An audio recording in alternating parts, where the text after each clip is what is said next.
Bien que très rare, le syndrome du choc toxique est une maladie grave. Il est important d'en parler. Depuis de nombreuses années, beaucoup de confusions ont eu lieu entre les tampons et le syndrome du choc toxique. Démêlons le vrai du faux.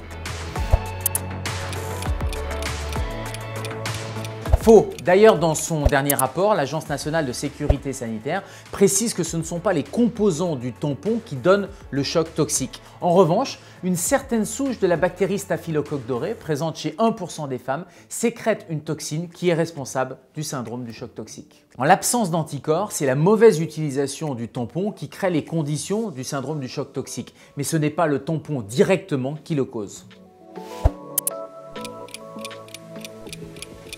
Faux. Le syndrome du choc toxique est une maladie extrêmement rare mais aussi extrêmement grave. Elle peut concerner les femmes ayant leurs règles mais aussi les femmes ménopausées et plus rarement les enfants ou les hommes.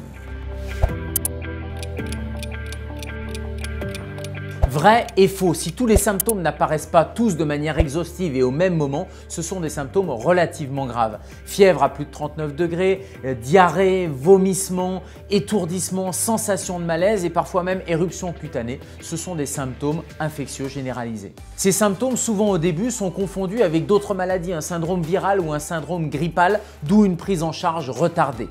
Si vous vous sentez mal et que vous portez un tampon, retirez-le immédiatement. Contactez votre médecin en urgence ou appelez le SAMU Centre 15, expliquez-leur les circonstances et vos symptômes et ils vous orienteront vers la prise en charge la plus rapide et la plus efficace.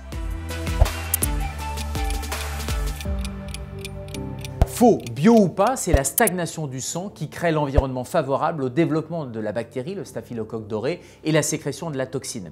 Cette toxine va diffuser vers l'ensemble des organes via la circulation sanguine.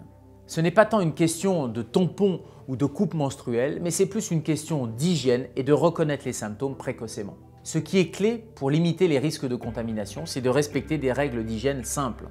Premièrement, lavez-vous les mains avant et après l'insertion du tampon.